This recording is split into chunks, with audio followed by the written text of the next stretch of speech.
Association का मतलब है कि बहुत सारी एसोसिएशंस हैं जो मिलकर के और रिपोर्ट पेश करेगी भारत सरकार को 5 जून को। क्योंकि हम शेडो कैबिनेट पे काम करते हैं तो हमारी नजर इन पे रहनी चाहिए।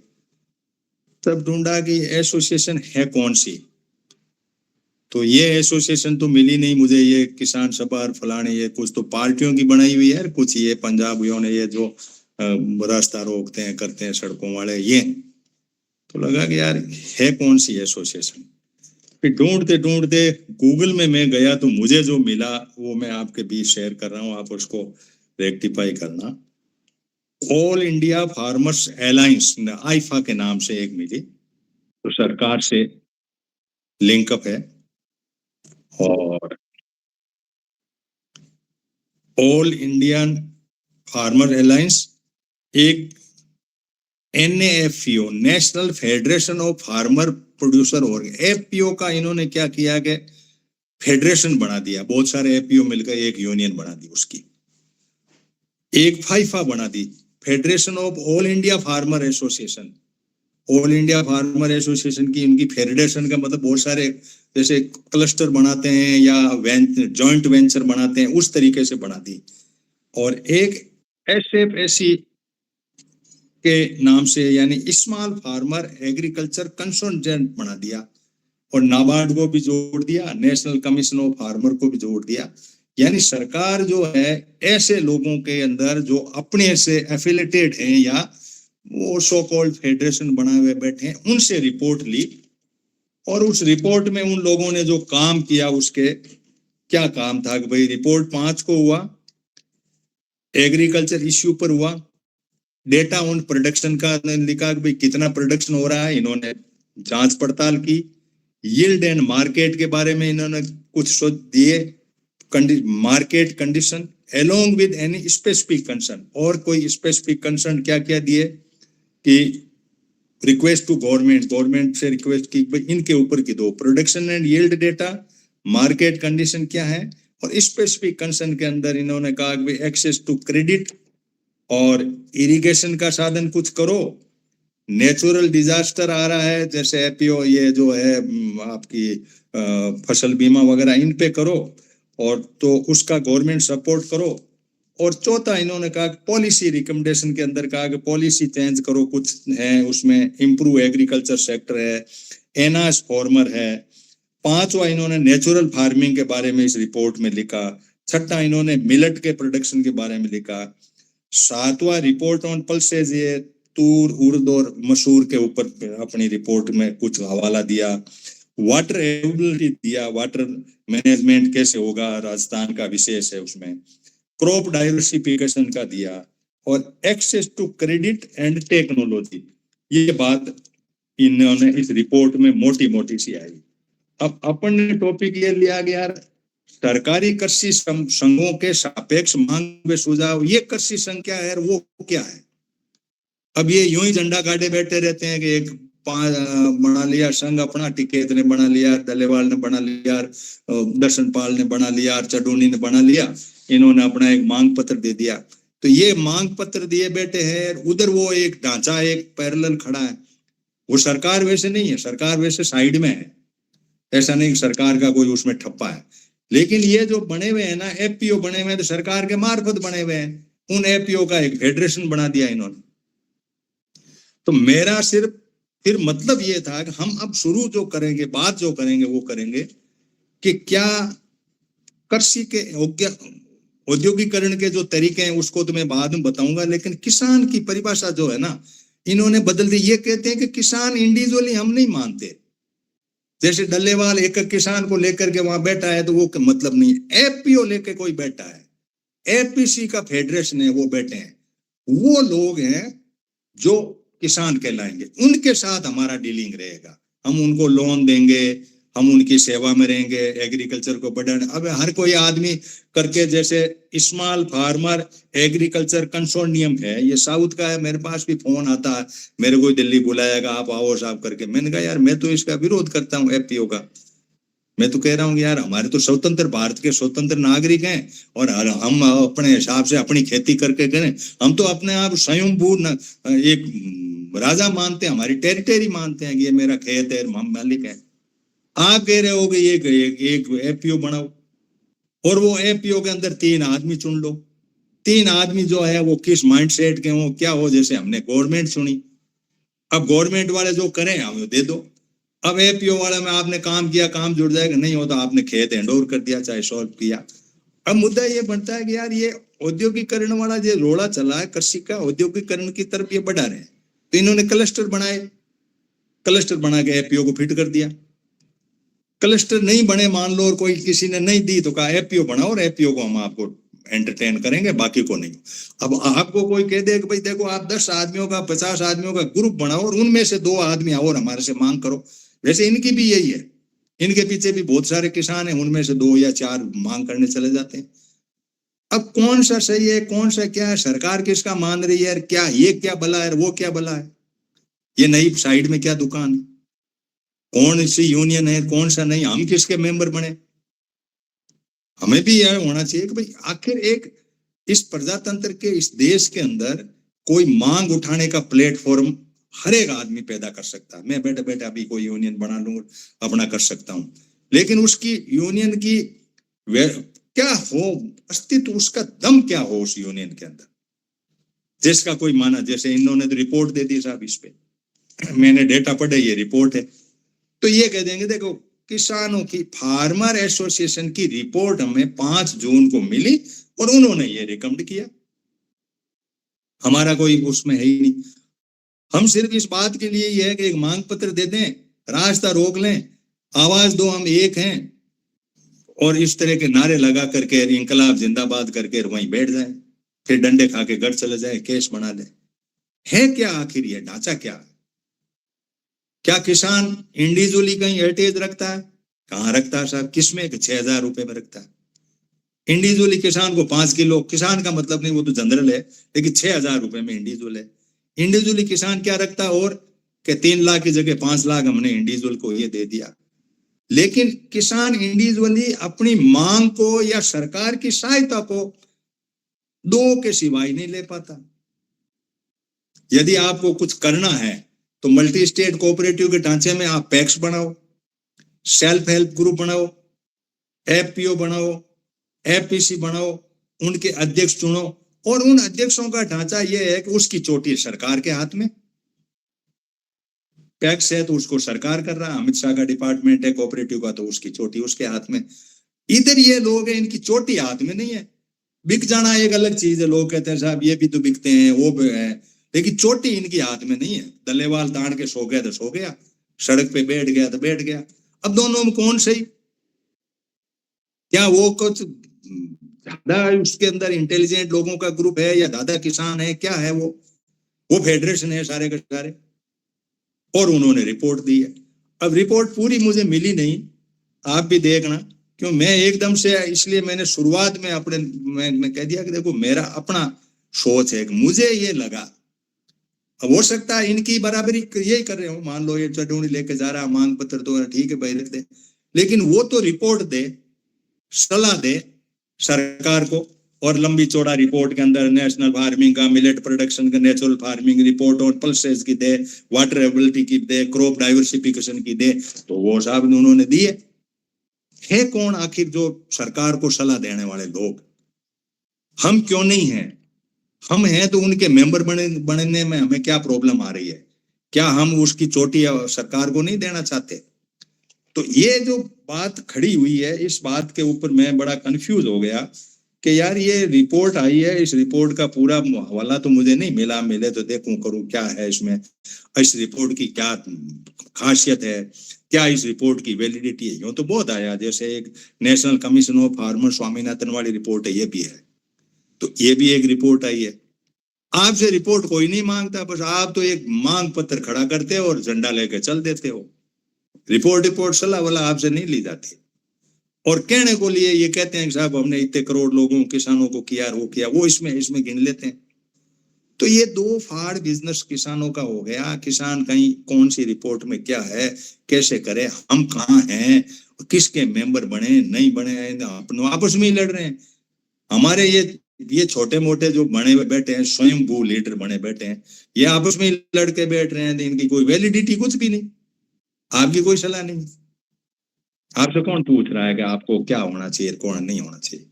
जब आपकी कोई सलाह नहीं, आपकी कोई वहां पे वजूद नहीं, रिपोर्ट देने वाले लोग अलग, वो एपीओ और वो लोग हैं, वो फेडरेशन है, वो लोग अलग, इन सारी परिस्थितियों को जब मैं देखता हूं तो इस देश के अंदर गांधी के मॉडल में हम मांग कैसे उठाएं? इनके पीछे पीछे झंडा लेके नारे लगाएं, या उनके पीछे पीछे नारा लगाएं जो उनके मेंबर है? उनके मेंबर का सिस्टम सरकार के सिस्टम से अटैच है, वो एफपीओ बनेगा सरकार का बनेगा, उसका 5, 10, 15 एफपीओ होंगे, 10,000 एफपीओ बना रहे हैं। ये 10,000 में से मान लो इन्होंने बना दिया कि भाई 20 एफपीओ मिलकर एक फेडरेशन बना दिया। इसी तरह से इन्होंने स्मॉल फार्मर का एक बना दिया, उसका फेडरेशन बना दिया, और ऑल इंडिया फार्मर अलायंस बना दिया, फेडरेशन की सिवाय अलायंस और बना दिया। तो ये जो बात है, ये मैं बड़ा कंफ्यूज हूं इस मैटर पे कि हमें करना क्या चाहिए। मांग इनके मार्फत, इनकी जे बोले इनके साथ जाएं, क्या करें? ये एक सवाल, यक्ष सवाल है, और रिपोर्ट में से पूरी नहीं मिली, लेकिन मुद्दा जो है ये इस लेवल से मैंने आपको ये बात कही कि भाई ये जो बात है ये मेरे दिमाग में है कि क्या किसान की परिभाषा ही बदल गई है? क्या किसान इंडिविजुअली किसान सिर्फ 6,000 रुपए और 500 रुपए महीने के लेने का ही अधिकारी है? उसकी कोई सलाह, उसका कोई वजूद, उसकी कोई रिपोर्ट, कोई ऐसा हमें निर्देश मिला हो कि जाओ तुम इधर? ये 29 तारीख से रामनारायण जी इसमें बड़ा सक्रिय रूप से भाग ले रहे हैं मध्य प्रदेश में, मैं इनके वीडियो देखता हूँ। इधर ये सक्रिय रूप से संकल्प लेकर के किसानों को इकट्ठा कर रहे हैं। अब ये फ्री में ही बैठे बैठे अपना भाषण लगा करके आ रहे हैं, आप कोई एपीओ के मेंबर नहीं। अब इनको काम किन के लिए करना है, कैसे करना है, भारत सरकार इस बात को क्लियर करे। आपने किसी से रिपोर्ट दी है, रिपोर्ट लागू हो सकती है या नहीं भी लागू हो, इनकी मर्जी है, मूड आए वो करे। तो वही 3 बिल वाली कहानी, वो का वो ढांचा इन्होंने वापस अपना दे दिया। फिर मार्केट का, जैसे इन्होंने ये कहा ना भाई मार्केट के मामले में ये बात कही कि जो market condition, production and yield के बारे में कहा कि इसके डेटा लेंगे हम, मार्केट की कंडीशंस क्या हैं, और स्पेसिफिक कंसर्न जो रखेंगे हम वो रखेंगे एक्सेस टू क्रेडिट, हमें क्रेडिट कैसे मिले, वो एपीओ को मिलती है, आपको तो वही 6,000 मिलते हैं। इरिगेशन कैसे होगा, नेचुरल डिजास्टर के बारे में रिलीफ क्या मिलेगी, तूफान आंधी का ये गवर्नमेंट सपोर्ट क्या होगा, और पॉलिसी रिकमेंडेशन के अंदर यह है कि policy change, improve agriculture sector और enhance farmer highly natural farming, millet production, ये रिपोर्ट पल्सेज, ये मैंने आपको पढ़ दिया, डाइवर्सिफिकेशन, क्रेडिट, और ये इन्होंने रिपोर्ट दी है। अब हम क्या करना चाहिए इसके अंदर? तो मैं सबसे पहले रामनारायण जी को ले रहा हूं, आप 3-4 दिन से इनके साथ घूम रहे हो, ये आपको क्या ज्ञान बांट रहे हैं, क्या है? कोई ऐसी वैज्ञानिक हैं, वो अपन ने सुन लिया कि 16,000 वैज्ञानिक भारत भर के आपके बीच में आए हैं, आपको खेत जो लेब टू लैंड में कन्वर्ट कर रहे हैं, हमने लेबोरेटरी में ये रिसर्च की, ये है, और उस मामले के अंदर जो रिकमेंडेशन पल्सेज की आई, दूसरी आई, इसके अंदर भी कोई बात हो रही है या नाश्ता चाय पानी हो रहा है, क्या हो रहा है? क्योंकि हम शेडो कैबिनेट के कंसर्न पर काम करते हैं।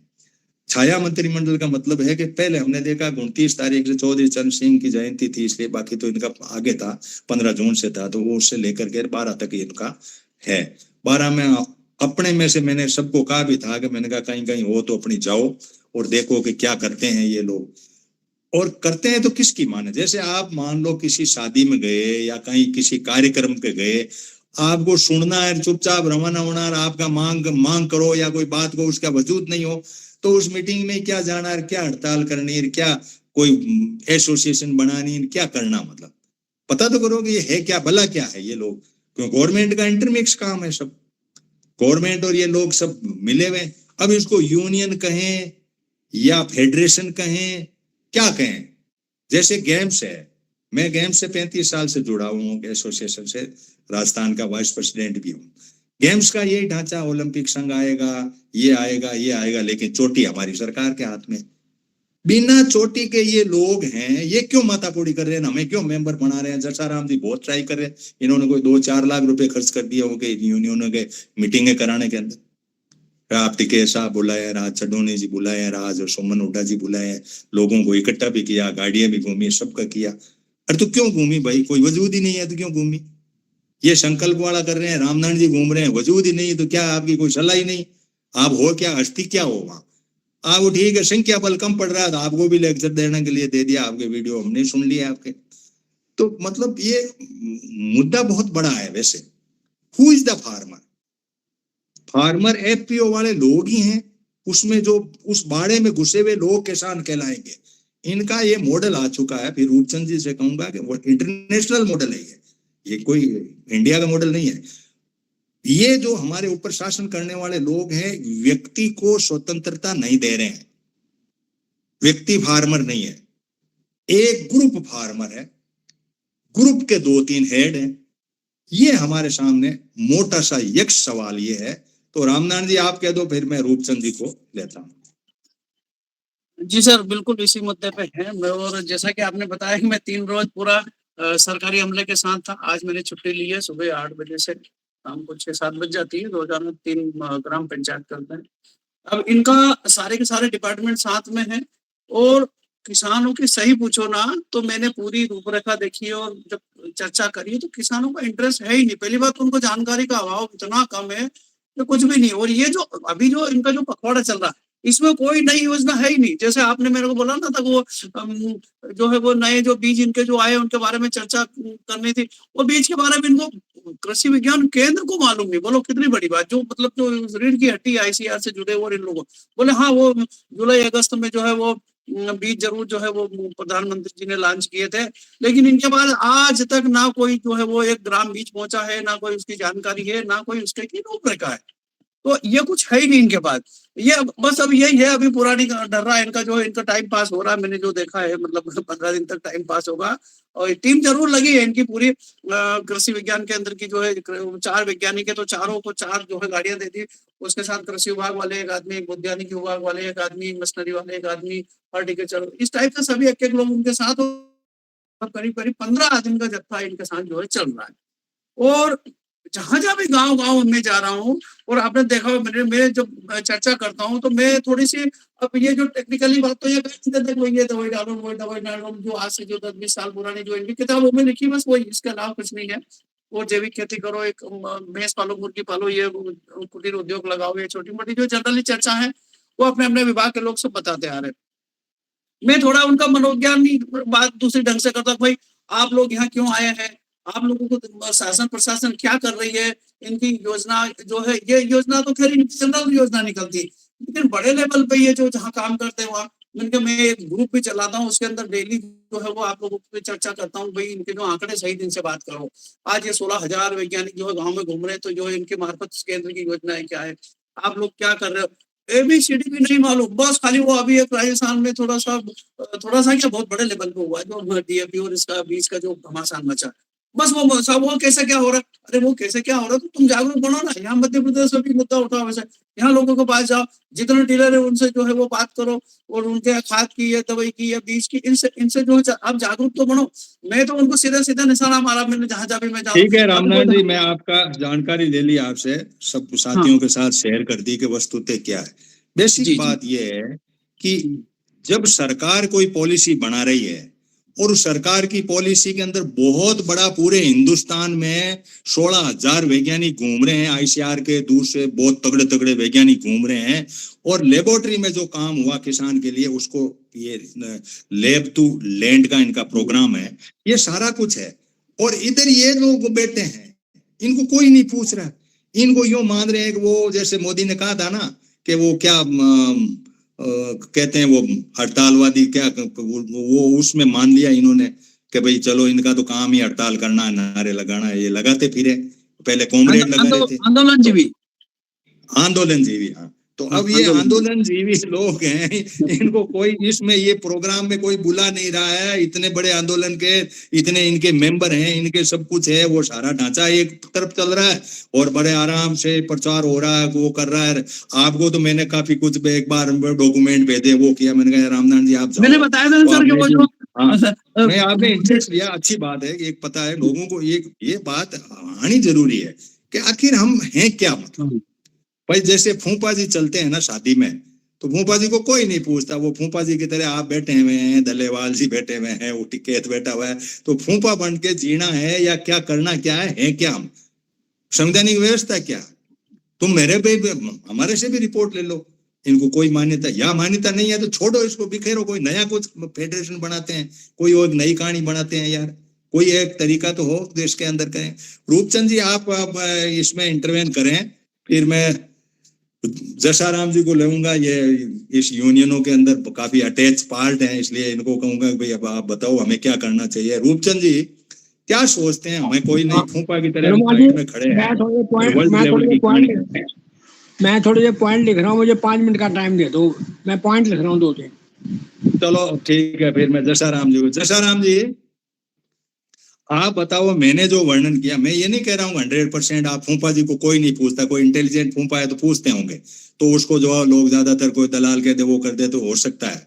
लेकिन इस शादी के अंदर फूफा जी इधर खड़े हैं और पंच दो से हैं और रिपोर्टें दे रहे हैं। रिपोर्टिंग की मैंने थोड़ी बहुत डिटेल जो मुझे मिली, और मैंने जब संसद टीवी के प्रोग्राम को देखा तो थोड़ा बहुत मसाला मिला, तो मैंने कहा यार मुझे कुछ ऐसा लगा कि यार इनको तो कोई नहीं पूछता, तो हम कहाँ जाएं, कैसे करें। तो जशाराम जी आप क्या कहना चाहेंगे इस पे, क्या टिप्पणी है आपकी? माइक खोलो, आपका माइक बंद है। हाँ, माइक जशाराम जी माइक बंद है आपका। बाद में मैं विदेश जी को ले लेता हूँ, फिर रूपचंद जी के पास जाऊंगा। माइक वाला जो निशान है उसके ऊपर आप टिक करो, टच करो तब वह खुलेगा। ये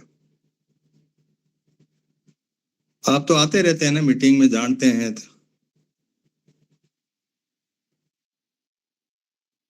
माइक माइक माइक जशाराम जी माइक बंद है आपका,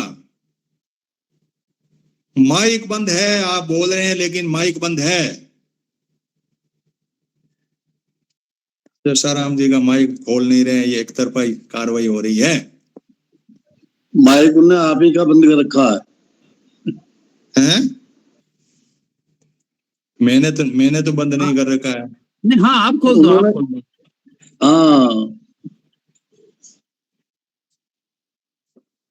हाँ जशाराम जी माइक बंद था आपका, आप बोलो।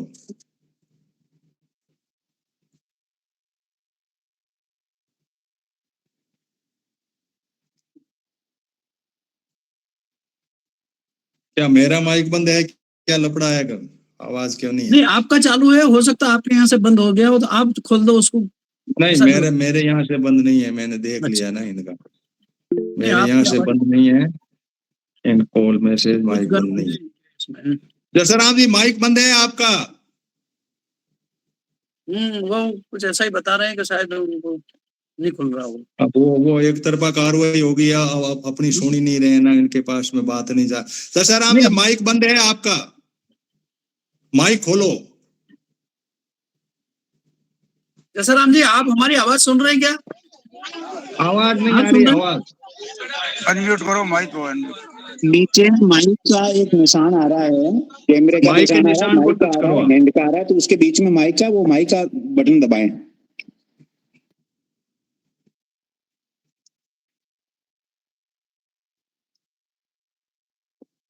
चलो धर्मेंद्र जी ने हाथ खड़ा किया, उनको ले लेते हैं। जसाराम जी माइक नहीं खोल पा रहे हैं। धर्मेंद्र जी क्या कहना चाहोगे आप? हनुमान जी, जैसा रामनाथ जी ने कहा कि भाई मैं गया, इन्होंने गाड़ियां वगैरह लगा रखी है और वो 4-5 गाड़ियां दे रखी है अलग अलग को, और मैं गया, वो कार न तो किसानों को किसान इंटरेस्टेड हैं और न ये इंटरेस्टेड है, ये अपनी फॉर्मेलिटी कर रहे हैं। एक चीज तो इससे ये जाहिर हो जाती है कि ये कोई नया मतलब और कोई नई रूपरेखा बना रहे हैं, जिसमें ये सर्वे कह देंगे कि हम इतने लोगों तक को टच किया हमने, और इनकी जो रूपरेखा है उसका ये प्लान है बस। और ये कह देंगे भाई एक सर्वे के तौर पे, और एक मतलब सर्वे दिखा देंगे कि हमने ऐसे कोई ये चीज की है, वो ऐसे नहीं की है। मेरा तो यही समझ में आ रहा है।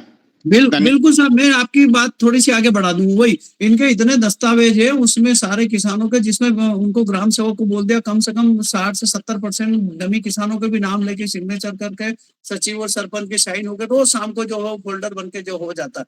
मान लो यदि 50 किसान आए तो 150-200 किसान की उसमें एंट्रियां होती है। ये आपकी बिल्कुल बात सही है। कोई सर्वे हो रहा, बहुत तगड़ा सर्वे हो रहा, कोई दवाई और योजना से कोई मतलब ही नहीं है इनका। किसानों को बोल देंगे आखिर हम जो है वो 2 करोड़ किसानों से मिले, 3 करोड़ किसानों से हमारे जो है लेफ्ट टू लैंड, मतलब हमारे जो वैज्ञानिक उनके पास नहीं धर्मेंद्र जी, अब आप ये बताओ कि भाई ये जो यूनियन है ये क्यों नहीं जाती? भाई सरकारी कार्यक्रम है तो ये साइड में क्यों बैठे हैं? साइड में बैठने की क्या जरूरत है इनको? भाई प्रोग्राम तो मैंने भी तो पता किया ना कि ये प्रोग्राम हो रहा है इंडिया लेवल पे, तो आप यूनियन के हेड बने बैठे हो तो आप जाओ ना उसके अंदर। आप क्यों नहीं गए? ये सवाल नहीं बनता है। कोई भी पदाधिकारी इनमें इन लोगों के एक नहीं है उसके अंदर। मेन मुद्दा यह है, पहली बात तो है कि इन लोगों की समझ नहीं है, जो समझ आपके साथ है वो इनके साथ नहीं है। दूसरा क्या है कि हर कोई आदमी है ना, उसका एक क्राइटेरिया है। इन्होंने अपना एक क्राइटेरिया बना रखा है, फिर उसको मैनेज भी करना होता है।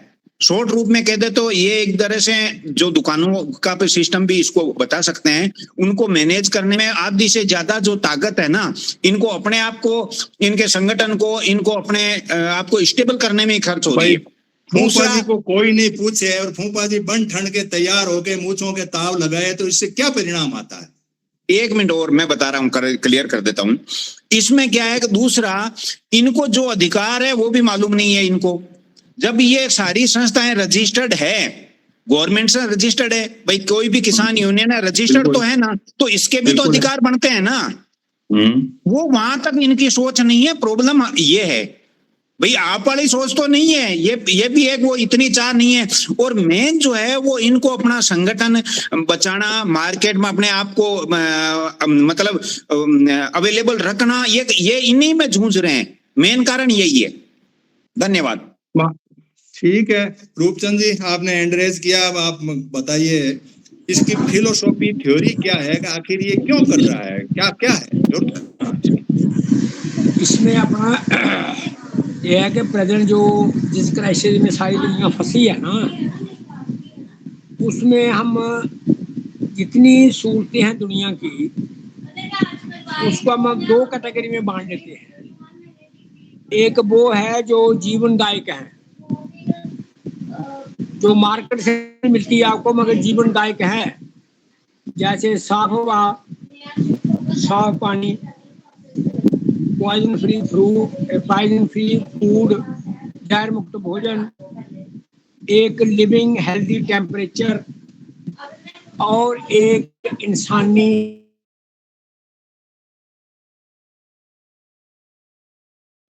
मुद्दों पर सारे जीव जंतु जीते हैं और वो आगे बढ़ते हैं, और अभी तक लाखों सालों अरबों सालों से जीव जंतु जी रहे हैं सारे। एक बात तो ये है। और जब से आदमी ने अपनी ये फैसिलिटीज, सुखदायी चीजें ढूंढना शुरू की हैं, चाहे वो पंखी से लेके पंखा और पंखे से लेके एसी और एसी से लेके कुछ और, इसका मतलब जब ये चीजें बढ़ती जा रही हैं तो हम फैसिलिटी जो हैं उनके वो ज़्यादा प्रायोरिटी देते हैं, लिविंग को कम प्रायोरिटी दे रही है। अब आते हैं कि एग्रीकल्चर में जो साउथ एशिया का सबसे वन ऑफ द बेस्ट एरिवल लैंड है, ज़्यादा 14, 15, 16 दरिया हैं जो सब हिमालय से आके ताज़ा पानी जो हम सप्लाई करते हैं। इतनी अच्छी खेती और 4 मौसम और varieties of agriculture, dry land भी है, कोल्ड डेजर्ट भी है, हॉट डेजर्ट भी है, सब चीज़ें जहाँ होने वाली हैं। 25% बायोडाइवर्सिटी हिमालयन रेंज और साउथ एशिया में हमारे पास है। इतना रिच रीजन को सारी वर्ल्ड की कंपनियां इसको अब नज़र गाटे हुए और उन्होंने अपना फ्रेमवर्क बना दिया है। पहला छोटा फ्रेमवर्क उन्होंने बनाया था किसानों के लिए, वो था MSP। ये सारा मार्केट रिलेटेड मैटर है सारा, कि मिनिमम सपोर्ट प्राइस, मैक्सिमम तो मिली नहीं, मगर चलो मिनिमम मिल रहा भाई, वो भी नहीं मिल रही, अब उसके लिए आ गया। फिर कुछ लाभ बनाए थे उन्होंने अपने होल्डिंग के, एसेंशियल फूड वगैरह ये वो। अब उसके अल्टरनेटिव में आ गई है क्लस्टर फार्मिंग। वो क्लस्टर फार्मिंग में ऑलरेडी उसका एक्सपेंशन जो है वो लगातार चल रहा है, चाहे वो हॉर्टिकल्चर में हो या वो मसालों में भी इंट्रोड्यूस कर दिया, अब हल्दी वगैरह में और भी आ जाएगा। उसके बाद एक आ गया इनका है मल्टी स्टेट कोऑपरेटिव्स, जो 3 वैरायटी के हैं इनके, सीड बनाने वाले हैं, ऑर्गेनिक प्रोड्यूस कराने वाले हैं, एक्सपोर्ट करने वाले हैं। ये तीनों मार्केट रिलेटेड है। और एक पहले डिस्कशन जहां हनुमान जी ने चलाई थी वो थी टोकनाइजेशन ऑफ लैंड, और एक और है लैंड पूलिंग फॉर अर्बनाइजेशन, के शहर के नज़दीक कुछ जगह ले लेंगी सरकारें, उनमें से जिन जिन को लोगों की जगह आएगी उनको 2-2 प्लाट सरकार जो फ्री ऐसे कीमत नहीं देगी, 2 बड़े प्लाट उनको दे देगी, एक सेल के लिए, एक उनके रहने के लिए। और जो आज बेचना है आज बेच दो, कल बेचना है कल बेच दो, दोनों बेचने हैं दोनों बेच दो, बाद में बेचने हैं बाद में बेचो। अब वो कीमत देने वाला काम जो है वो छोड़ दिया उन्होंने, लैंड पूलिंग सिस्टम जो है वो लागू कर दिया है। उसमें सब लोग जो है वो अर्बनाइजेशन की तरफ बढ़ रहे हैं, ताकि एरिबल लैंड का काम जो है वो इनका काम तमाम कर दिया जाए। और एक आ गया है इंफ्रास्ट्रक्चर बड़े, चाहे वो दिल्ली में भी इंडस्ट्रियल कॉरिडोर हो,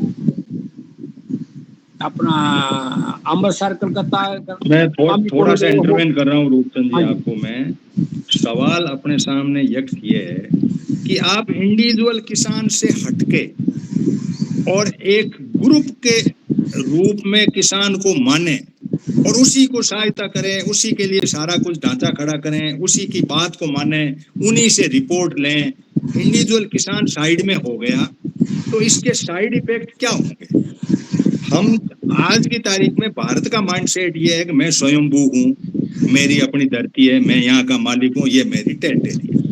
अब ये कह रहे हैं कि नहीं तुम स्मॉल स्केल के, और इसलिए टेरिटरी से मतलब नहीं, क्लस्टर बन जाओ, बड़े बन लो या एफपीओ बन जाओ और उसके अंदर इसके अंडर में हो जाओ, जो सरकार के तंत्र है उसके अंदर हो जाओ। तो मेरा सवाल आपसे ये बनता है कि क्या इंडिविजुअली व्यक्ति से फायदा है या सरकार को खतरा है, इसलिए ये चाहती है कि ये लोग इतने से ही हो ताकि 3 आदमियों से बात कर लें। इधर ये यूनियन वगैरह ये बनी हुई है, इनमें से यही है, इनमें से 1-2 आदमी जा रहे हैं। हम अपने आप को इंडिविजुअली फार्मर जो है वो सरकार से डायरेक्ट लिंक नहीं हो रहा है, 6,000 रुपए लेकर के या कैसी से कोई दलालों के पीछे घूम के हमने कर रहा है। तो मैं जो जागृति चाहता हूँ वो चाहता हूँ कि खेत में खड़ा हर किसान इस बात का स्वाभिमान महसूस करे कि मैंने कुछ किया। ये कह रहे हैं कि मैंने नहीं किया, एफपीओ ने किया, एफपीओ के फेडरेशन ने किया, फेडरेशन का मतलब 10-20 एफपीओ लगा ली। तो ये जो पॉलिसी है, इस पॉलिसी का क्या मायना है, क्या साइड इफेक्ट है? इंडिविजुअल किसान क्या इसी तरह से अपने पीछे पीछे इनके एफपीओ के हेड अध्यक्ष इनके पीछे घूमे? क्या इसमें एक धारणा का सवाल है कि इंडिविजुअलिज्म एंड कलेक्टिविज्म। जैसे हनुमान जी एक व्यक्ति है, मगर हनुमान एक परिवार का हेड भी है। जब परिवार के हेड के तौर पर आते हैं तो उसमें सब 4-5 आदमी, 5-6 मेंबर आपके अंदर समा जाते हैं। वो सब हिडन एजेंडा में आ जाते हैं कि हाँ आपके साथ वो फैमिली है। इसके मतलब हनुमान एज ए कलेक्टिव और हनुमान जी एज इंडिविजुअल। इस तरह से ही फार्मर जो है वो एज इंडिविजुअल और फार्मर की ऑर्गेनाइजेशन या फार्मर का विलेज या फार्मर की पंचायत या फार्मर का डिस्ट्रिक्ट एज ए कलेक्टिव। उसका नाम कुछ भी दे दो आप, बासमती ग्रोवर दे दो, हल्दी ग्रोवर दे दो, जीरा ग्रोवर दे दो, मैंगो प्रोड्यूसर दे दो, आप एप्पल प्रोड्यूसर दे दो, कुछ भी करो आप, वो कलेक्टिविज्म के नाम पर आएगा। और जो फायदा नुकसान क्या रूपचंद जी? अब आप यहाँ हो कि भाई ये कलेक्टिव 3 आदमी बना करके एक फेडरेशन बना दिया एफपीओ का, और उनकी एक रिपोर्ट ले ली सरकार ने, उनको मान्यता दे दी गई ये है। उसमें से कितनी माने वो अलग है। एक तरफ इंडिविजुअली हम लोग थे जिन्होंने स्वयंभू अपने आप को माना, हमने एक चुनाव करके डल्लेवाल को बनाया, टिकैत को बनाया, वो साइड में बोलिए। तो इसके साइड इफेक्ट क्या हुआ? अब सवाल है कि ये जो अलग अलग संगठन बने हैं किसानों के, अब सवाल है कि इनका कंपटीशन कराना ना आपने, कि सरकार किन से बात करे, यही बात है ना। जैसे कंपनी में 2 यूनियन आ जाती हैं और एक यूनियन से कंपनी बात करती है, दूसरी यूनियन कहती है मेरे से बात नहीं हुई। इसका मतलब उन दोनों यूनियन का कंपटीशन होगा पहले के सबसे सुपीरियर कौन है, तब जाके कंपनी उससे बात करेगी। उस एंगल से कि नेगेटिव कंपटीशन स्टार्ट हो जाता है। जैसे जो ज़्यादा दिन हड़ताल करवा रखे, ज़्यादा दिन बंद करवा रखे, सरकार को उसके साथ बात करना पड़ती है, कंपनी को उसके साथ बात करना पड़ती है।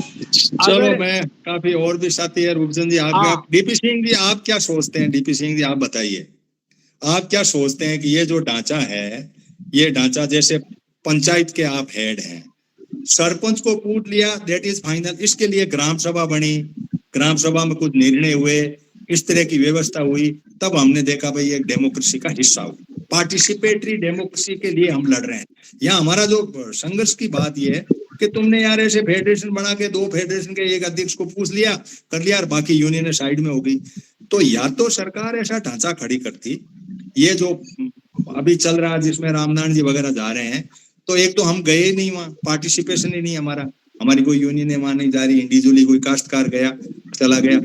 अब इसके अंदर सरकार ने उनकी रिपोर्ट ले ली, उसको मान्यता दे, देखो उन्होंने इतने फेडरेशन है, ऑल इंडिया फार्मर अलायंस ने दे दी, और national federation of farmer products और ऑर्गेनाइजेशन भी शामिल है इसमें, और फाइफा है, federation of all India farmer association भी है, और SFSE है, स्मॉल फार्मर, ये भी है।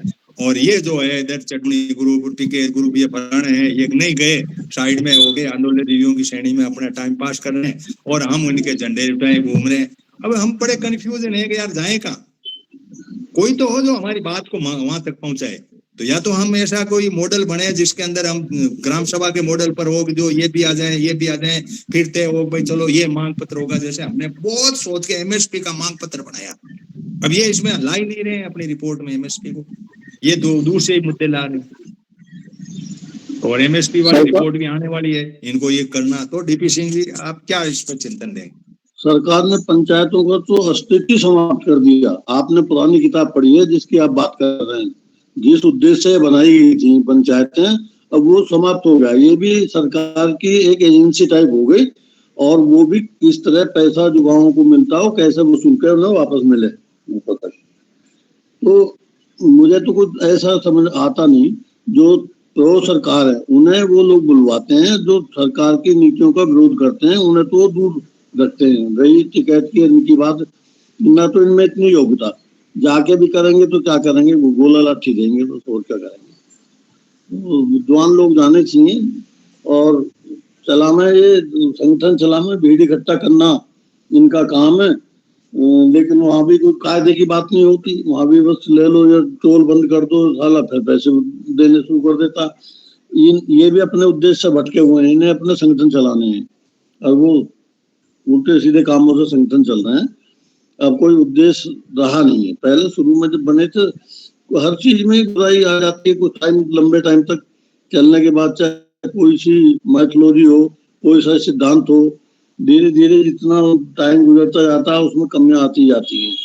मुझे तो लगता नहीं ऐसा कुछ, मेरा ऐसा कोई अनुभव भी नहीं है जो ऐसा कोई मैं प्रस्ताव आपको चलो ठीक बात है आपकी कि हम इंटेलिजेंट जाए कैसे, इंटेलिजेंट को तो वजूद वहाँ है ही नहीं, इन्हें जगह नहीं मिलती, उनका तो अपना तंत्र बना लिया इन्होंने, अपना साइड में बना ली। जसाराम जी, आप वापिस माइक खुला नहीं था आपका, आपकी बात हमने सुनी नहीं। अब ठीक हो गया, खुल गया।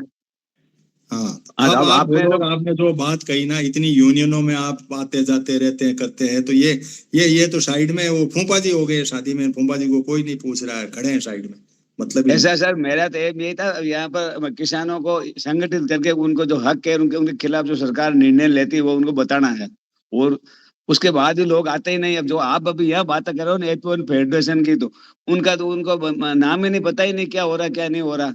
अभी तो वो बिल्कुल ये पुराणों में है कि जो हम ही हैं।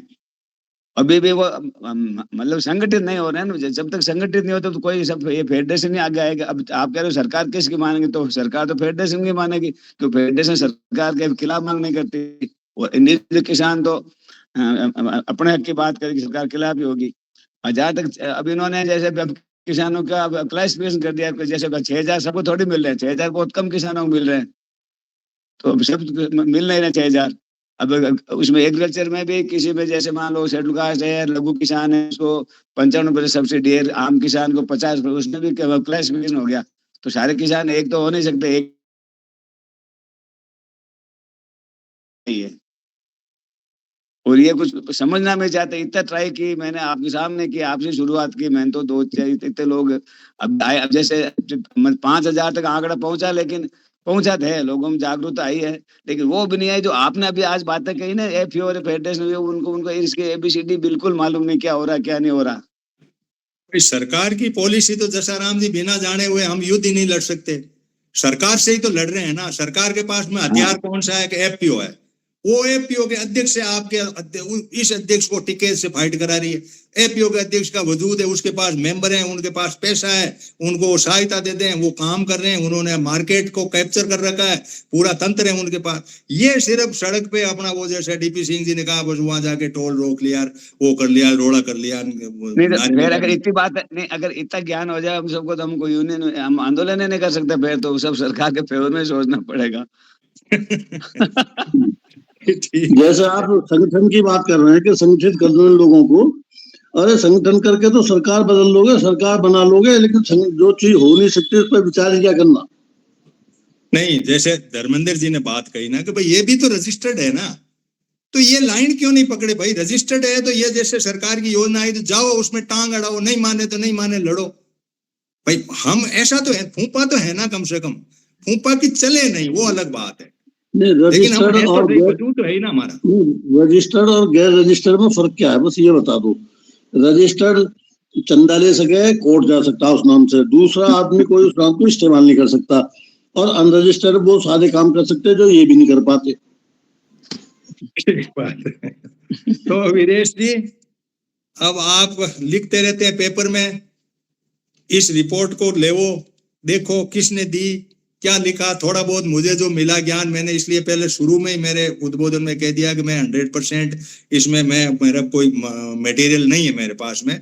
मैंने कुछ पढ़ा, दिखा, देखा, मैंने कहा यार ये तो, फिर मुझे जिज्ञासा जगी कि यार ये रिपोर्ट इन लोगों ने दी, इनका मान्यता हुई, इनके सुझाव आए, इन्होंने दिया, हम एक मांग पत्र लिए घूम रहे हैं, एमएसपी दो और वो दो, और हड़तालें कर रहे हैं, झंडे कर रहे हैं, वो कर रहे हैं। हम भी रजिस्टर्ड है, और वो क्या है क्या नहीं है वो सरकारी रजिस्टर्ड है, हम एक कोऑपरेटिव संस्था के रजिस्टर्ड है। अब वो सा क्या सिस्टम, क्या करें, कैसे करें। इन्होंने कंसोर्नियम बना लिए, एफपीओ बना लिए, एफपीसी बना ली, सारा ढांचा उस लेवल पे कर दिया, वहां का अपना एक अलग तरह का कब्जा हो गया। तो वीरेश जी नमस्कार। विषय अब की बार भी आपका बहुत गंभीर है, पहले बार की तरह से ही, हर बार की तरह से। देखिए, सरकार जो है 2021 में जब उसे वापस लेनी पड़ी अपनी जो 3 कृषि कानून का मसला था, तो हम लोगों ने तो उसे अपने एक विजयी जश्न के रूप में मनाया, और सरकार ने उसे एक अपने ऐसे इश्यू के रूप में लिया कि वो जो सोच के चल रही थी आपदा में अवसर लेके 2015 से जो उसकी प्लानिंग थी, बल्कि कहूँगा कि पिछले 100 साल से जो प्लानिंग वो कर रहे थे, उस प्लान को एग्जीक्यूट करने के लिए उन्होंने अपना पूरा जोर लगाया। जितने रणनीतिकार उनके थे वो सब एकत्र हुए, और उन्होंने बाकायदा इस पर एक रणनीति तैयार करी जो कई मोर्चों पे काम करती है। किसान की नज़र में तो उसकी खेती एक औजार है, टूल है खेती करने का, वो उसको बेचता भी नहीं। जो सच्चा किसान है उसकी बेचने की बात भी नहीं करता, पीढ़ी दर पीढ़ी उसको औजार के रूप में इस्तेमाल करता है और अपनी जीविका चलाता है, और जो है बाकी देश का पेट भरता है। ये तो एक किसान की धारणा है, जिसकी लीडरशिप हमारे धर्मेंद्र जी, हमारे टिकैत साहब, हमारे चढ़ूनी जी, हमारे डल्लेवाल जी, ये सब करते हैं। एक मोर्चा जो था, इस संगठित मोर्चे ने दिखाया था 2020 से 21 में जो आंदोलन करा कि भाई हमारी अपनी ताकत है, और सरकार ने भी ये देख लिया कि जब तक ये ताकत बैठी है तब तक हम अपनी जो मोनोपोली है इस एसेट को कब्जा करने की वो हम पूरी नहीं कर सकते। तो इन्होंने सबसे पहला हमला तो किया यूनियन पे। आपने देखा होगा कि जैसे ही वो आंदोलन खत्म हुआ, जो 40 संगठन थे वो सब बिखर के कुछ तो इधर चुनाव में चले गए, कुछ अपना अलग अलग हो गए और जाके वो पूरा जो इनका मोर्चा था वो बिखर गया। रही सही जो टिकैत यूनियन थी उत्तर प्रदेश में जो सबसे प्रभावी रही, उसके कितने टुकड़े आज हैं आप शायद गिन ना पाओ पूरे। कोई तोमर है, कोई हमारे धर्मेंद्र मलिक जी हैं, कोई और हैं, बहुत सारे, ठाकुर यूनियन है, ये वर्मा यूनियन है। और सबसे बड़ी ताकत थी इसकी हिंदू मुस्लिम एकता, यानी जो यूनियन चली थी टिकैत के नेतृत्व में हिंदू मुस्लिम एकता के नारे पे चली। उसने मेरठ में और आपके उधर जो सहारनपुर में कई जगह उसने अपनी ताकत दिखाई, सरकार को घुटनों पे लाई और झुकाया। उसने सबसे पहले तो हिंदू मुस्लिम नेटवर्क को ध्वस्त करा, और वो भी खासतौर से पश्चिमी उत्तर प्रदेश में और हरियाणा में जहां इन्होंने तोड़ा, वो खत्म हुआ। यूनियन की ताकत एक किस्म से खत्म कर दी। अब जो तीसरा इनका सबसे बड़ा हमला हुआ वो हुआ कि इनके जो संसाधन है, ये खेती जो है, इन्होंने खेती को ही वो जा रहे थे रूपचंद जी उसी तरफ, आपने रोक दिया उनको, वहीं जा रहे थे वो बोलते बोलते, और वहीं मैं ले जा रहा हूँ चीज को कि इन्होंने वो चीज ही खत्म कर दी, समूल नष्ट कर दी। आज गंगा एक्सप्रेस वे जो बन रहा है ये पूरी फर्टाइल लैंड इसके अंदर आ रही है। जो जम्मू कश्मीर से कन्याकुमारी तक हाईवे बन रहा है ये पूरा फर्टाइल लैंड के ऊपर से जा रहा है। मैं फर्टाइल क्रेसेंट पे एक लेख लिख रहा हूँ कि रियल फर्टाइल क्रेसेंट जो है वो मेसोपोटामिया में नहीं है, वो सिंधु सभ्यता का है। जो सिंधु सभ्यता स्वात घाटी से लेकर अफगानिस्तान से और पंजाब हरियाणा उत्तर प्रदेश होते हुए बंगाल तक फैली है, इसकी अगर आकृति आप देखेंगे एशिया के नक्शे पे तो this is the real fertile crescent. इस पे एक लेख मैंने आज ही तैयार किया सुबह, और वो फर्टाइल क्रेसेंट में प्रूव कर रहा हूँ कि फर्टाइल क्रेसेंट रियल जो है ये है। इस फर्टाइल क्रेसेंट को बर्बाद करने के लिए इन्होंने NHAI और स्टेट हाईवे सबको लगा दिया कि जितनी फर्टाइल लैंड है सबके बीच में से लकीर खींचते चले जाओ, मोटे मोटे मुआवजे 2-4 गुने, ताकि ये सरकार, ये जो ताकत है सरकार के खिलाफ किसान संगठन नाम की, ये बिखर जावे, इनकी जो मूल संपत्ति है वो बर्बाद हो जावे, ये अपना शराब पीने लगे, गाड़ियां खरीदने, अपने बिजनेस शुरू कर दें, यानी इससे हट जावे जो कृषि मूल है। और जो बचा हुआ एरिया बचा उसमें इन्होंने कह दिया कि इंडस्ट्रियल कॉरिडोर ये बना देंगे, यानी वो रही सही कसर भी इन्होंने खत्म कर दी। जब वही नहीं चीज बचेगी जिसके ऊपर यूनियन बनती है, जिसके ऊपर यूनियन चलती है, जब वो बेसिक खत्म हो जाएगा तो यूनियन काम क्या करेंगे? तब इनकी मोनोपोली शुरू होगी। तब ये बची हुई लैंड के ऊपर कंपनीज को एक्टिवेट करेंगे, कंपनी के कार्यक्रम चलाएंगे, क्लस्टर बनाएंगे जो इनकी सुनियोजित योजनाएं हैं, और वहीं इंडस्ट्री में इसको डेवलप करेंगे। अपने मन चाहे खेती करेंगे जो इन्हें करनी होगी, चाहे ये उसकी पाम ऑयल की खेती करो, चाहे बांस की खेती करो, वो सब एक किस्म से पूरे इसको लैंड को जो है वो अपना एसेट बना के यूज करेंगे। उसमें आपकी यूनियन क्या काम करेगी? और कहाँ यूनियन बची जो काम करेगी, इनका विरोध करेगी?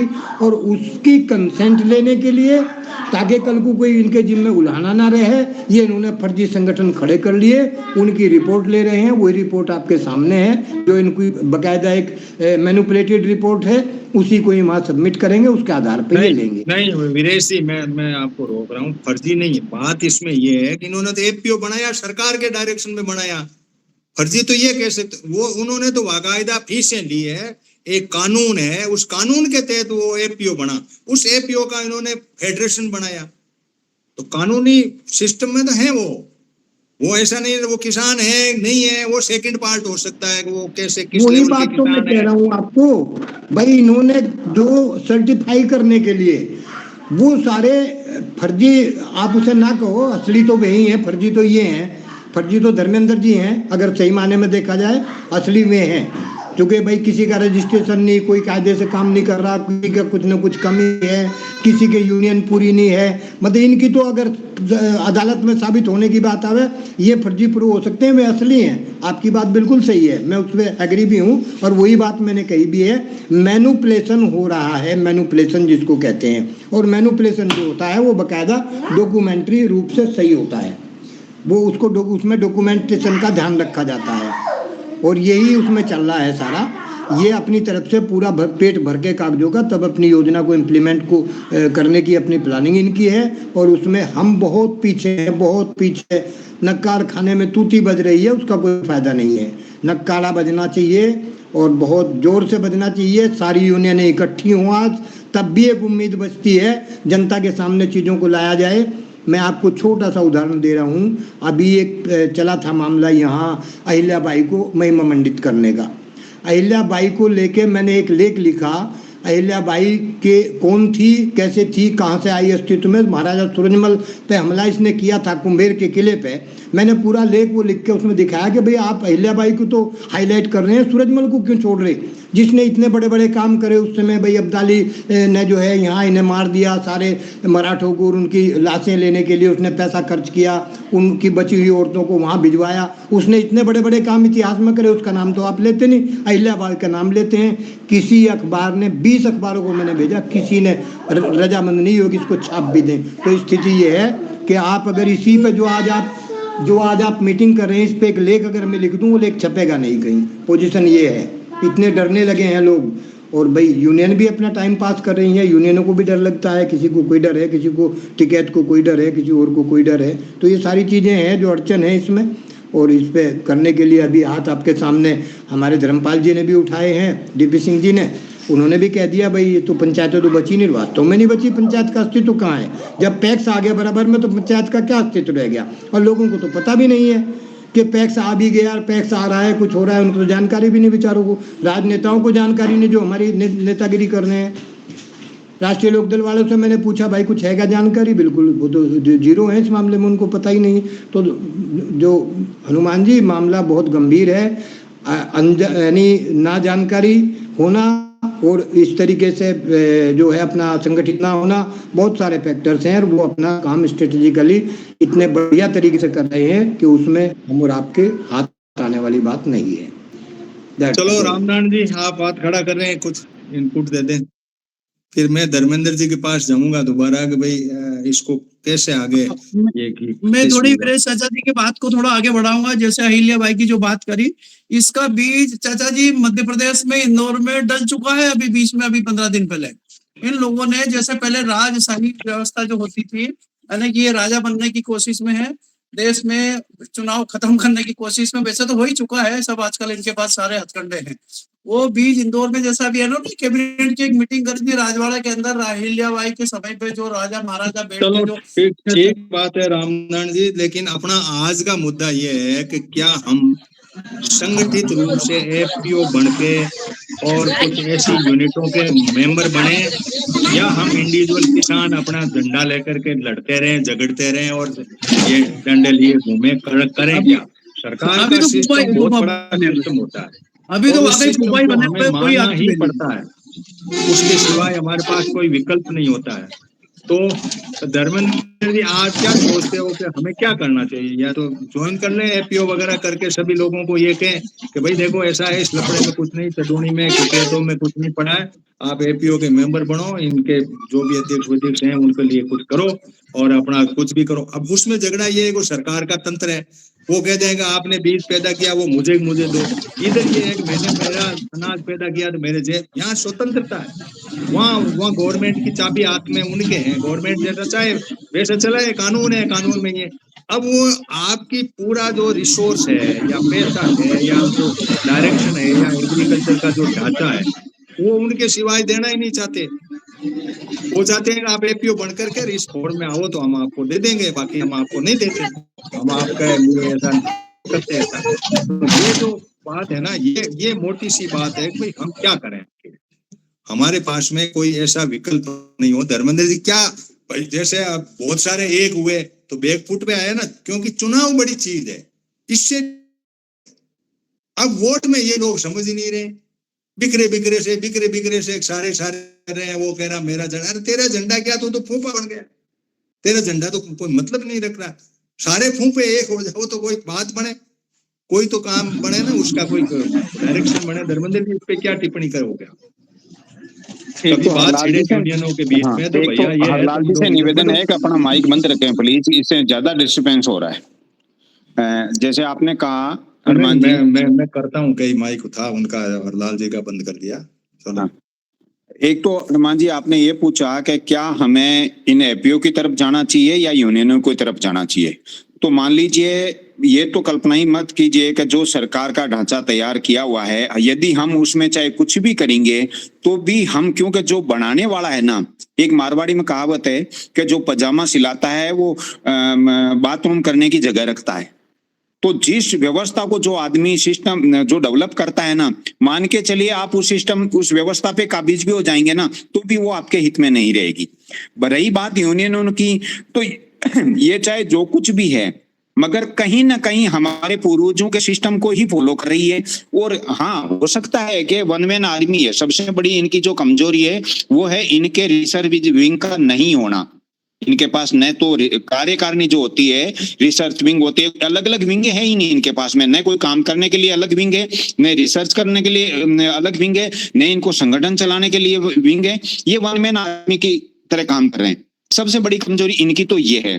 दूसरा, हर चीज के सिक्के के दो पहलू होते हैं, पक्ष और विपक्ष।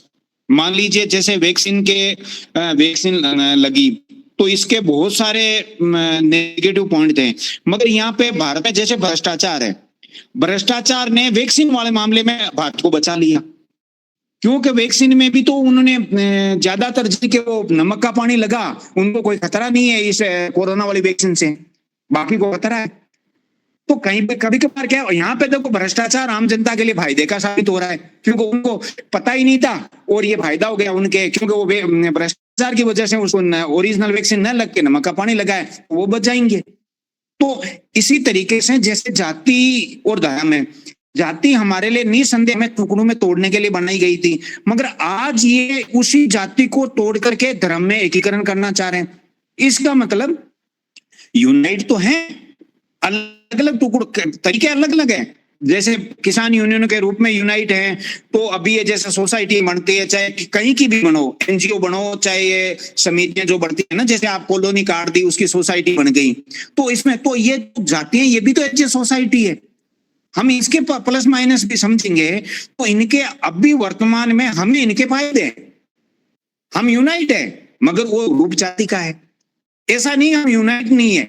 और इनके, मैं फिर एक और चीज बहुत गंभीर कहने जा रहा हूं, इनके जरिए आप जिस दिन यूनाइट करने की कोशिश करेंगे सारे इनके सिस्टम फेल हो जाएंगे, क्योंकि ये जाति है कि जाति ही नहीं है, हर भारतीय एक दिल और दिमाग में घुसी हुई पड़ी है। तो ऐसा भी नहीं है। हाँ, जरूर इन पे रिसर्च करने की जरूरत है, हमें भी और थोड़ा कुछ सोचने की जरूरत है। हालांकि आप तो यहाँ पे जितने भी आते हैं वो एक से बढ़ करके एक अपने आप में नॉलेजेबल आदमी है और नई नई चीज बताते हैं, बहुत फायदे की होती है। अपन भी कोशिश करेंगे कि कुछ नए निकल करके आ जाए। दूसरा, इनसे करने का तो तरीका एक ही है। हाँ, जैसे ये सर्वे कर रहे हैं, IT का जमाना है, यदि हम जिस दिन खड़े हो जाएंगे सही तरीके से, इनकी एक सर्वे को 10 दिन के अंदर ध्वस्त कर देंगे। सोशल मीडिया के जरिए हम भी तो सर्वे ठोक देंगे इनको, ये लो तुम्हारा सर्वे, तुम जो सर्वे कर रहे हो हमारे पक्ष में इतने किसान हैं, हम कर सकते हैं, ऐसा नहीं है। उस दिन किसान यूनियन को भी एक करके कर सकते हैं, तरीके तो हैं। जो भी होगा उसमें करना चाहते हैं विदेशी, आप अपनी बात को रखो। हाँ, मैं धर्मेंद्र जी का ही आह्वान कर रहा हूँ आगे कि धर्मेंद्र जी जो है, इसमें मुझे सबसे सुलझे हुए लगे जो यूनियन है इस समय, तो इनको चाहिए कि आगे बढ़ के इनकी एकता की बात करें, कि जैसा फ्रंट बना हुआ था इनका पहले, कम से कम वैचारिक रूप से एक जगह आ जाएं, चिंतन करें, इनमें से जो चुनिंदा लोग हैं उनको साथ लें और बहुत जल्दी करें। जसाराम जी, आप क्या कहना चाहेंगे? इतनी यूनियन है, आप बुलाते रहते हैं, क्या कहेंगे? इनको कह दो ये जोड़ी डंडे डाल दो और ढंग से लोगों को एक करके किसानों के हित की बात सोचो। इनकी सर्वे फरवे तो ये चलती रहेगी, गवर्नमेंट तो गवर्नमेंट के माइंड से सोचेगी इसमें बुरा मानने वाला मुद्दा क्या है, अपने को तो करना ही पड़ेगा। जसाराम जी, क्या कहना चाहेंगे आप इस पे? इसमें तो हमें एक ही बात, मांग पत्र के सिवाय एकता की मांग करें हम, तो तुम एक हो जाओ वरना बेकार। एकता ज्यादा महत्व रखती है, जो सभी किसान यूनियन को एक होना चाहिए सबको। ये छोटी मोटी यूनियन एक हुए बिना कोई नहीं, इनके पेट नहीं है, अलग अलग झंडे लिए घूमते रहोगे, कोई नहीं पूछेगा। सिंह जी, आपकी भी टिप्पणी दे दो, फिर मैं दो मुख्य रूप से सुवालाल जी जुड़े हुए हैं, एक और रूपचंद जी को लेने के बाद में लास्ट में सुवालाल जी से लेऊंगा और फिर मैं समाप्त कर देंगे अपने सेशन को। DP सिंह जी, क्या कहेंगे? हम जहां भी मिले, मांग पत्र MSP फेमएसपी छोड़ो, MSP कोई मायने नहीं रखेगी, MSP तो तुम्हें घुमा के कोई ऐसा लफड़े में डाल देगी तो MSP लेना ही भूल जाओगे। और टोकनाइजेशन फलान करके एक हो जाओ ना, क्योंकि वोट की सबको तलब है। तो एकता का प्रयास किस तरह से क्या हो नहीं हो, आप पंचायतों के अध्यक्ष भी हैं, इसलिए इस दिशा में यदि काम करने की आज नीड हो गई कि सरकार तो मान ही नहीं रही है, हम इधर उधर नेतागिरी कर रहे हैं, फूफा बने घूम रहे हैं, मतलब कुछ नहीं है। थोड़ी बहुत संभावना यही है कि यूनियनों को इकट्ठा करा जाए, तो वैचारिक तौर पे इकट्ठा किया जाए, उद्देश्य सबका एक ही है। तो कोई चाहे इनमें से ना हो, कोई और अगवानी कर ले इनकी, या और मेजबानी कर ले, या और इनसे संपर्क साध ले कोई दूसरा तीसरा आदमी, भले ही वो उसके किसान यूनियन ना हो, लेकिन ये बहुत जरूरी है। अगर ये बन जाएगा तो एक अच्छा प्रभावदायक को काम हो जाएगा। कोई संयुक्त धरना प्रदर्शन हो जाएगा। मैं इसमें आपको एक काम सौंप रहा हूँ, जैसे एफपीओ, आप इनको सबको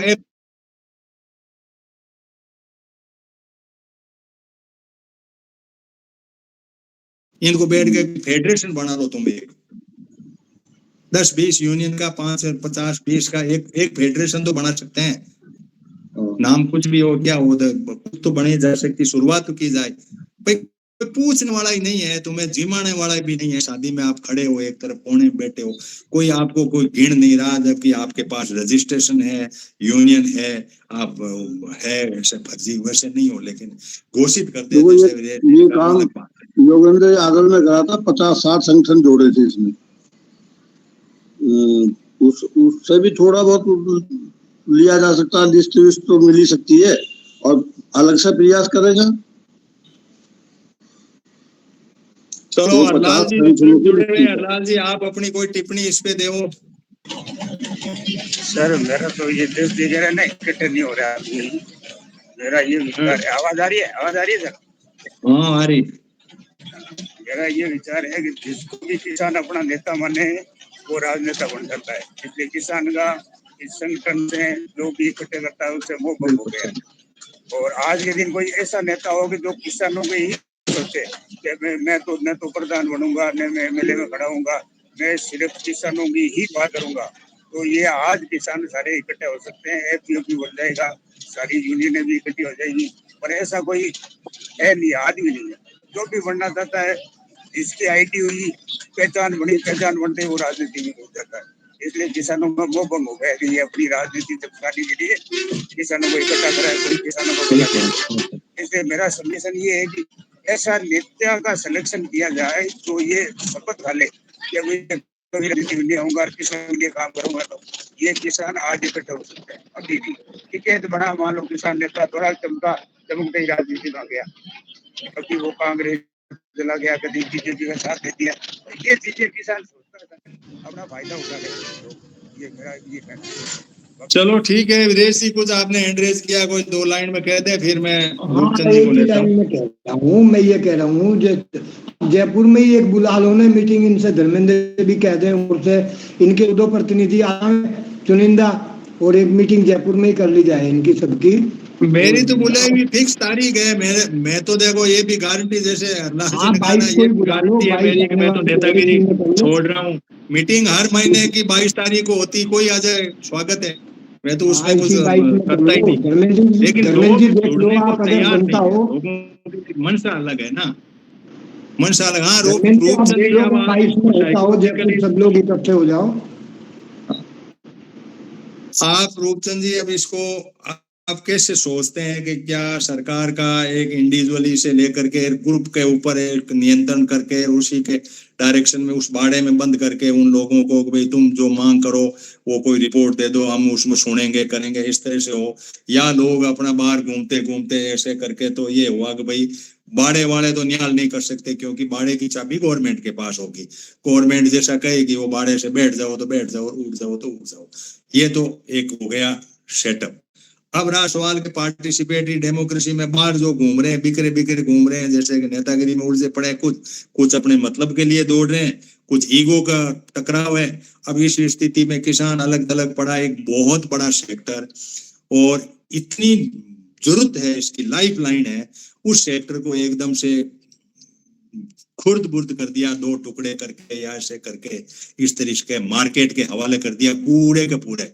इसलिए औद्योगिकरण, मैंने कहा औद्योगिकरण के इन्होंने 50 तरीके कर दिए, क्लस्टर बना दिया, वो कर दिया, टोकनाइजेशन कर देंगे, उनका कर देंगे, आईडी कर देंगे, बेकार दिया पूरा, यानी इंडस्ट्री को पूरा दे दिया। ऐसे में क्या हुआ कि ये किसान वर्ग ही पूरा खत्म हो गया, इंडिविजुअलिटी खत्म हो गई। तो इसमें फिलोसॉफिकली क्या सोचते हैं कि ये पॉजिटिवनेस कितनी है, इसमें नेगेटिवनेस कितनी है तो ठीक है, हमारा इतना दिमाग नहीं चलता, बाड़े में बैठ जाओ भाई चुपचाप। जैसा भी है सरकार हमारे लिए यही की सोचे कि बाड़े से बाहर घूमे, तो हम संगठन बना के बैठे हैं, उस संगठन की व्यवस्था को प्रॉपर संभालें, किस तरीके से करें, सरकार से परे करें। जैसे कोऑपरेटिव का ढांचा है, वो कोऑपरेटिव मॉडल को सोचो, आपके वहां कोऑपरेटिव सरकार की छोटी हाथ में है, उस कोऑपरेटिव के आप कोऑपरेटिव बना नहीं रहे हो। जिस सामाजिक सहकार को लेके मैं घूम रहा हूँ, इकोनॉमिक, सोशल, कल्चरल और कोऑर्डिनेशन काउंसिल की बात करता हूँ, सुन लेते हैं, लेकिन घूम फिर के बात वहीं जाती है। सब अपने अपने तरीके से बस स्वार्थ में अटके पड़े हैं, कोई आने को तैयार नहीं। ऐसी ह्यूमन सोसाइटी को हम क्या डायरेक्ट करें, किस तरह से कहना? आप रामनारायण जी कुछ कह दो, फिर वो फटाफट उनको लेते हैं फिर। हाँ सर, मैं 1 मिनट में थोड़ी सी बात खत्म कर दूंगा।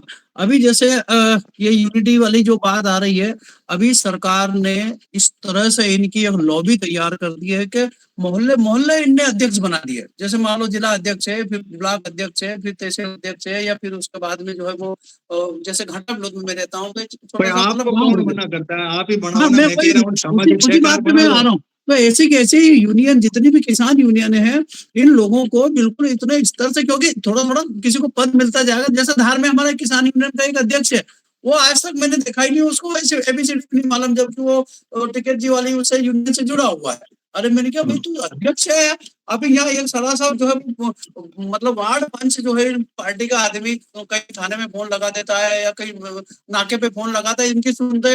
तो अध्यक्ष हो गए भी देरी, मतलब जो है वो गाड़ी नहीं कर पाती, मतलब जो नाकों पे, या कोई पुलिस वाले के यहाँ थाने में, कोर्ट में, कचहरी में अनलीगल तरीके से कोई अपने वाले आदमी को परेशान करता है। तो इनकी जो लॉबी है बहुत सक्रिय साहब। ये जो अभी जो बीजेपी ने जो एक लॉबी बिठा रखी है ना, और आगे इतने सक्रिय है, इतने लोग तैयार कर दिए इन लोगों ने। और ये भी जो अभी जो चल रहा है ना माहौल, ये भी इनकी लॉबी तैयार करने का एक तरीका है कि हमारे पास जो है वो इतने नहीं करोड़ जो है बिल्कुल, किसान हमारे तो वो धर्मेंद्र जी ने कहा वही है कि सर्वे बिल्कुल करने सही, किसानों को तोड़ने का एक वो तंत्र है ये। हाँ रूपचंद जी।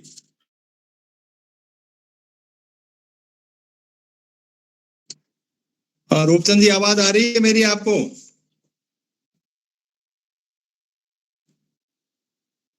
रूपचंद जी शायद कहीं बिजी हो गए। और किसी साथी का कोई कमेंट हो तो बात बता दें कोई। क्यों धाकड़ साहब आप कह दो, गोपाल जी धाकड़। हाँ, मेरे को तो बोल रहे थे भ्रष्टाचार की वजह से नमक का पानी लग गया, तो हम तो इसी वजह से बच गए कि हमने कुछ देर ले दो के ऑनलाइन करा लिया था, तो वो हमारे लिए फायदेमंद ही रहा। नहीं तो फिर पीछे पड़े हुए थे कि लगवा लो। वो बात तो ठीक है, लेकिन अब आप यूनियन संभालते हैं, करते हैं, तो इसके अंदर भी करो, क्योंकि पैरेलल सरकार की यूनियन है, बहुत वर्क कर रही है और सारा ढांचा है। रूपचंद जी आप सुन रहे हैं, नहीं सुन पा रहे हैं मुझे? आप अच्छी तरह सुन पा रहा हूँ। तो बोलिए, आप अपना करिए, फिर मैं सुवालाल जी को लेकर एंड कर रहा हूँ सेशन। अब इसमें यही आया कि किसान जितने भी किसान फ्रंट बने हुए हैं ना, इन सबको जो बुनियादी चीजें जीने के लिए साफ पानी, चैन, भोजन, और एक सवाल जो सबसे बड़ा क्या है, कुछ कर सरकारें कुछ कर दी हैं। एक सवाल है इन सरकारों से पूछने वाला कि धरती को 1.5 डिग्री गर्म करने का फैसला कहाँ तक किसने किया? ना तो फैसला भारत की पार्लियामेंट में हुआ, ना अमेरिका की पार्लियामेंट में। तुम ये फैसला कहाँ से हो गया है? वो कौन सी चीज है तुमसे बड़ी है जो तुमको डिक्टेट करके धरती को 1.5 डिग्री गर्म करेंगे, या उसको धरती का तापमान सारा बिगाड़ कर देंगे? जब तक हम ये बात नहीं करते। नहीं रूपचंद जी, हम तो पूछते क्या, हमारा तो वजूद ही नहीं है ना। वजूद तो रिपोर्ट तो उससे दे रहे हैं ना लोग, उससे लोग ये चयनित कर रही है। सवाल हमारे सामने एक सवाल ये है, भाई हम कौन सा ढांचा खड़ा करें? उस ढांचे में चले जाएं तो धर्मेंद्र जी कह दिया उस ढांचों में तो सरकार के हाथ में चाबी, जाने को फायदा नहीं, बैठ जाओ कोने में जाके। भाई इधर कोई नया खड़ा करे तो हम एक नहीं है, आपस में पड़े हुए हैं, हमारी बात ही नहीं सुन रहा है। हनुमान जी, पार्टियां साहब समझो, पार्टियां ढांचे की नहीं होती है, इम्पोर्टेंस है कि आप इशू कौन सा राइज करते हो। अगर आप ये इशू रेज करोगे धरती का फैसला करना मोदी ने पार्लियामेंट ने कहाँ से करवाया, क्यों मुझे बोलता है नेट जीरो 2070 में करेंगे हम, इसको कहाँ से अधिकार लिया जीव जंतु मारने का। तो सवाल ये है कि प्रश्न सरकार में फिर वो जवाब देगा आपकी बात का। सवाल तो ये है कि पूछेगा तब अगर तुम अब उनसे सवाल करोगे तो। हम धरती दुनिया की पार्लियामेंट से दुनिया की सरकारों से पूछते हैं कि कहाँ फैसला तुमने कर दिया धरती को गर्म करने का, जो गॉड गिफ्ट टेम्परेचर को वार्म करने का टेम्परेचर तुमने गॉड गिफ्ट टेम्परेचर है उसको आपने 1.5 डिग्री बढ़ाने का फैसला क्यों किया, कहाँ किया, किसने ऐसा, किसके संविधान ने अधिकार दिया आपको धरती को वार्म अप करने। अभी जीव जंतु की बायोडाइवर्सिटी की बात ले लो आप, 12% बायोडाइवर्सिटी जमीन पर बची है और 17% बची है समुद्र में। अब इन्होंने फैसला किया हम 30% उनको मेंटेन करेंगे। इसका 70% बायोडाइवर्सिटी को तबाह करना, उसका विनाश करना का लाइसेंस आपको किसने दिया है। तो आगे पूछने पर फूफा से बात होगी, ऐसी नहीं बातें होती हैं कि फूफा से पूछेंगे, अगर फूफा ये सवाल रेज करे तब फूफा पर फूफे को नहीं पूछेगा, फूफा क्वेश्चन पे रेज करे तब फूफे को सवाल पूछेंगे, जवाब देंगे वो। चलो कोई साथी विशेष रूपचंद जी ने जो बात रेज की है कि हमारा एजेंडा, हमारा मांग पत्र, हमारी डिमांड किसान वर्ग की प्रॉपर नहीं है, इसलिए वो लोग जो हावी होते हैं। और हम ऐसा धर्मेंद्र जी ने भी बात उठाई कि भाई इंटेलिजेंट ग्रुप या ऐसे कोर ग्रुप हमारे बने नहीं है जो ह्यूमन सोसाइटी के लिए, मानवता के लिए, प्रकृति के लिए इस बात को उठाए कि ये खत्म हो जाएगा, ये बात हम उठा नहीं पाए। और इसलिए हम बिखरे से छोटी छोटी मांगों को लेके कर रहे हैं, इतने में वो उन बात को काउंटरएक्ट कर देते हैं और एक रिपोर्ट लेते हैं, उसमें कहते हैं इन्होंने ये कहा इसलिए हमने ये कर दिया। कोई साथी कोई टिप्पणी देना चाहे तो चलो ठीक है। सुवालाल जी अब आप सेशन को क्लोज अप कर दें। ब्रजेश ने हाथ खड़ा किया, ब्रजेश ने, इनका हैंड रेज है ब्रजेश जी का। हाँ बोलिए, मुझे नहीं दिखा क्या बात। हाँ तो वीरेश जी का पहले से होगा। वीरेश जी कुछ कहना चाह रहे हैं क्या? ये पहले का होगा ये। हाँ चलो सुवालाल जी आप अपनी बात को रखो, अब अपने पास में 10 मिनट और हैं, 10-12 मिनट। थैंक यू, धन्यवाद सभी को। देखिए जो आपने टॉपिक रखा है उसी पर मैं बोलूंगा। सुना मैंने लगभग सभी को आज चर्चा में। देखिए जो किसान है वो जब तक खेती इंडस्ट्रियलाइज्ड नहीं होती है, और इंडस्ट्रियलाइजेशन का मतलब यह है कि किसानों की जो खुद की जो खेती रिसोर्सेज है वो इंटीग्रेट हो, मशीन लाइक उनके पास से संसाधन हो या जमीन हो, तभी तो हम उसको इंडस्ट्रियलाइजेशन कहते हैं। बाकी कॉर्पोरेट के पैटर्न पर किसानों को एक तरीके से इंडस्ट्रियलाइज करना बहुत नुकसानदायक है, वो किसानों के फायदे के लिए नहीं है। जब तक रिसोर्सेज का इंडस्ट्रियलाइजेशन नहीं होगा तब तक कोई फायदा नहीं मिलेगा इससे। तो और दूसरा ये है कि अपने देश में जानते हैं हम कि हमारे जो किसान है वो बहुत कम जमीन वाले मालिक है, उनके पास संसाधन बहुत कम है। 80% किसान ऐसे हैं जो इंडस्ट्रियलाइज्ड फार्मिंग को अडॉप्ट नहीं कर सकते हैं, उनकी लिमिटेशन है। तो यहाँ ऐसी स्थिति में किसान है वो कलेक्टिव रह के ही अपनी को बचा सकता है, अपनी आइडेंटिटी को। तो यहाँ कलेक्टिव डेफिनेशन की जरूरत है किसान को, कि किसान एक न इंडिविजुअल न होके कलेक्टिव यूनिट बनेगा, तभी एग्रीकल्चर को बचा पाएगा और अपने को बचा पाएगा। और दूसरा मेरा पॉइंट ये है कि देखिए हम जितनी भी सरकार पॉलिसियां लेके आई है पिछले 10-11 साल में, और और भी पॉलिसियां सरकार तैयारी कर रही है और करने वाली है, करेगी और भी आने वाले टाइम में। उनसे एक चीज क्लियर है, पास्ट की, प्रेजेंट और फ्यूचर की जो सरकार की नीति, सोच समझ जो भी है, उससे किसान का फायदा नहीं होना है, ये कंफर्म है, ये क्लियर है। अगर इन सब पॉलिसी के डॉक्यूमेंट्स पढ़ोगे तो यही चीज क्लियर होगी। देखिए, सरकार का फायदा, सरकार यही चाहती है खेती को लेके कि किसान है वो मालिक न रहे, किसान है वो सिर्फ एक श्रम के रूप में उत्पादक ही रख ले, न कि वो मालिक रहे। यही सारा निष्कर्ष है इन सारी पॉलिसीज और प्रोग्राम का। दूसरा, सरकार का ये मकसद है कि खेती जैसा जो है एक संस्कृति भी है, एक समुदाय भी है ये, और एक अर्थव्यवस्था का भी पार्ट है, तो इसको एक नियंत्रण में रखना चाहती है। तो सरकार इस मकसद से ही ये बिल और पॉलिसियां लेके आई थी।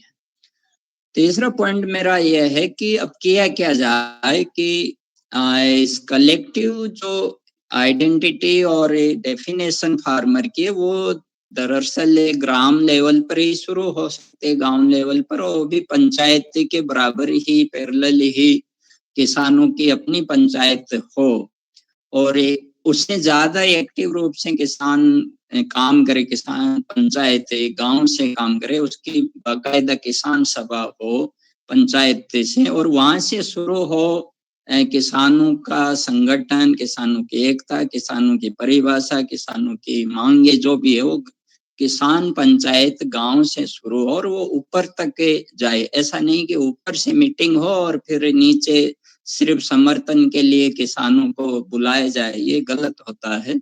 इस तरीके से ना तो किसान आंदोलन और किसान संस्कृति और किसानी नहीं बच पाएगी। अगर ऊपर से आप आंदोलन करते हो, सभाएं करते हो, बैठकें करते हो, पंचायतें करते हो, और नीचे आप किसानों से उम्मीद करो कि आप आइए और जुड़े, वो क्या है? वो खुद निर्णय ले सकते हैं किसान अपने नीचे लेवल पर, तो उनको लेने दीजिए निर्णय, लेकिन ऐसा हो नहीं पा रहा है। और तो चौथा मेरा सजेशन ये है कहना कि जैसे सभी वक्ताओं ने कहा कि किसान संगठनों में एकता होनी चाहिए, ये आज के वक्त की सबसे बड़ी जरूरत है। मैं ऐसा समझता हूँ कि देखिए, सब किसानों के मुद्दे तो एक ही है, समान मुद्दे हैं, तो फिर अलग अलग प्रतिनिधित्व क्यों होता है, अलग अलग संगठनों की जरूरत क्या है? और किसान संगठनों को भी सरकार भी एक ही है, उन्हीं से ही बातचीत करनी है, तो अलग अलग झंडे, बैनर, यूनियन नाम रखने से क्या फायदा है?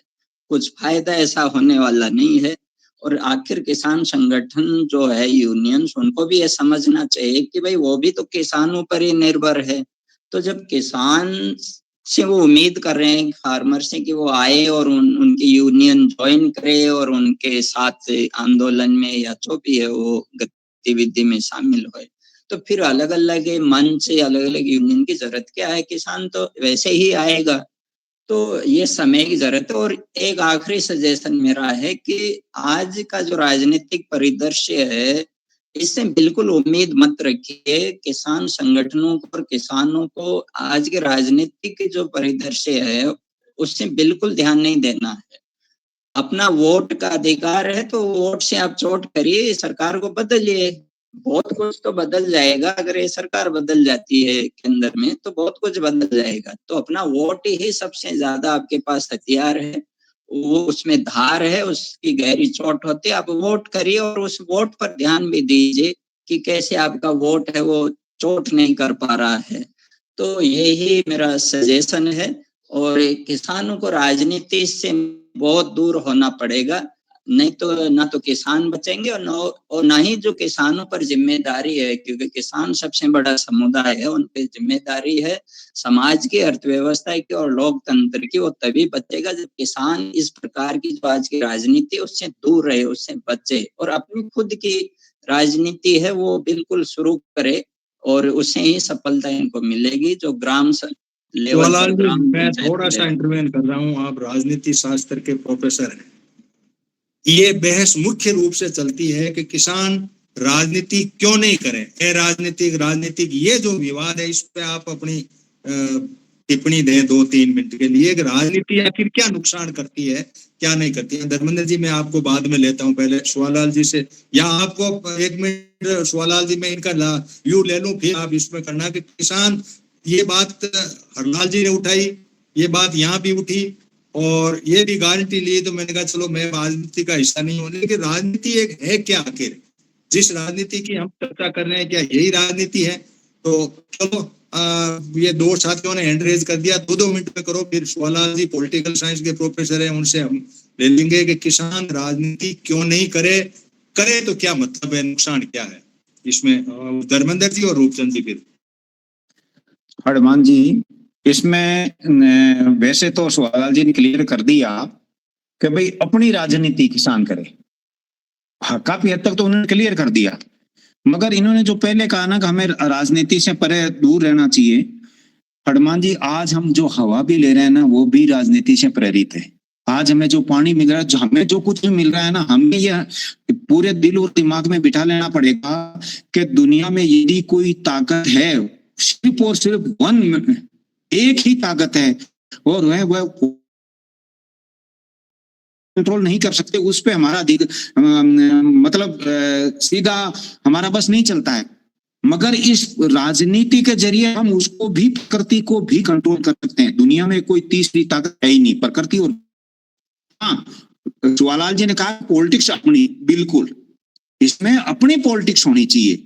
हमें इतना आदमी को, किसान को जागरूक करना चाहिए कि वो हर कूटनीति, राजनीति, हर चीज को समझे, नीति शब्द को समझे। थोड़ी समय की कमी है, मैं रूपचंद को ले लूं, फिर शिवलाल जी इसका जवाब है। रूपचंद जी, आप क्या कहना चाहेंगे? मैं ये क्या चाहता हूँ कि जलवायु जो है एग्रीकल्चर मानव समाज की जीवन रेखा है, और क्लाइमेट जो है वो खेती बाड़ी के लिए चोली दामना साथ है। तो किसानों को अगर पॉलिटिक्स करनी है तो क्लाइमेट पॉलिटिक्स करनी चाहिए। Climate politics market oriented, money centric और माइट सेंट्रिक नहीं करनी चाहिए। अगर करनी है चलो, आपकी आगे राजनीति की कैसी दिशा हो। शिवलाल जी, अब आप बताइए, क्योंकि ये एक बहुत बड़ा सवाल हर वक्त चलता है। इसमें टक्कर, 2 टुकड़े हो गए हमारे। कुछ लोग पंजाब के शादी गए, ये छोटी सी बात का बतंगड़ गया। राजनीति क्या है ये किसी ने समझा ही नहीं। राजनीति की इन 2 शब्दों ने 2 परिभाषा दी कि भाई किस सेंट्रिक होनी चाहिए, राजनीति किसान केंद्रित होनी चाहिए या प्रकृति केंद्रित होनी चाहिए। इन्होंने भी यही बात कही कि क्लाइमेट केंद्रित राजनीति हो। शिवलाल जी, देखिए, आज का जो राजनीति है वो दरअसल मनी केंद्रित है। ऐसा है, उधर ही राजनीतिक पावर आपको दिखेगी चलती हुई और बढ़ती हुई और स्थापित होती हुई।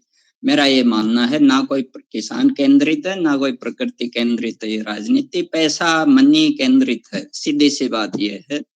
लेकिन किसान जो है उनको देखिए, एक नागरिक के तौर पर सबको है इस लोकतंत्र में संवैधानिक अधिकार, राजनीति करिए, आपको कोई नहीं रोकता है। लेकिन दरअसल आप राजनीति किस तरीके की कर रहे, जो अभी वर्तमान में राजनीति क्या, वैसा ही आप उसी में ही शामिल हो रहे हो, उसी पैटर्न की आप राजनीति कर रहे, तो फिर क्या जरूरत है उस प्रकार की राजनीति करने से? क्योंकि बहुत पहले ही इस प्रकार की राजनीति तो हमारे सामने मौजूद है। तो ज्यादा अच्छा तो उसी में घुल मिल के ही और अपनी राजनीति करिए। लेकिन जो वर्तमान की राजनीति है वो ना तो किसान केंद्रित है, ना प्रकृति केंद्रित, तब फिर इस प्रकार की राजनीति करने की क्या जरूरत है? दरअसल किसान मतलब कहने का यही हुआ कि एक ऐसा अल्टरनेटिव पॉलिटिक्स का मॉडल हो जो इसको गवर्न भी करे, कंट्रोल करने की तरफ करे। इस जो फालतू पॉलिटिक्स चल रही है अभी, इसमें ऐसा एक मॉडल हमारे बीच में आए जो जैसा प्रकृति केंद्रित के दो, उसको क्लाइमेट, प्रकृति आगे तो क्लाइमेट केंद्रित के दो, जो भी है इसके हिसाब से बात आती है। वीरेश जी, आप भी कह दो 2 लाइन, फिर शिवलाल जी वापस इस पे टिप्पणी करते हैं। अब पार्टिसिपेटरी का ऑप्शन तो है ना,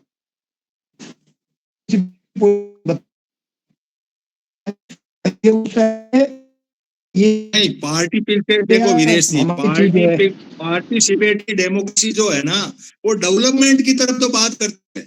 पार्टिसिपेट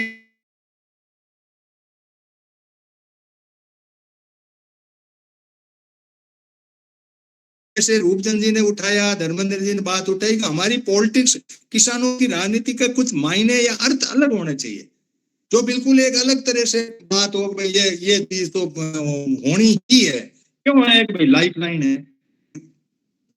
हाँ धर्मेंद्र जी एक लाइन में कह दो, अब मिनट 5-4 ही बचे हैं मेरे पास में।